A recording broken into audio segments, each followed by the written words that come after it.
இன்னைக்கு நம்ம கதை பொம்மால பார்க்க போகிற மாரல் ஸ்டோரி ஈசனும் உடைந்த சைக்கிளும்.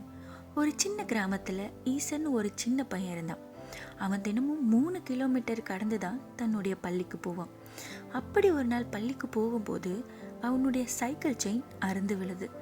அந்த நேரத்தில் அவன் ரொம்ப மனசொடிஞ்சு போயிடுறான். ஏன்னா அன்னைக்கு தான் அவனுடைய எக்ஸாம்.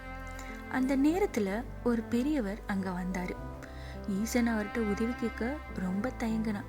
அப்போ அவர் சிரிச்சுக்கிட்டே வந்து எந்த ஒரு எதிர்பார்ப்புமே இல்லாமல் செயினை சரி பண்ணி கொடுத்தார்.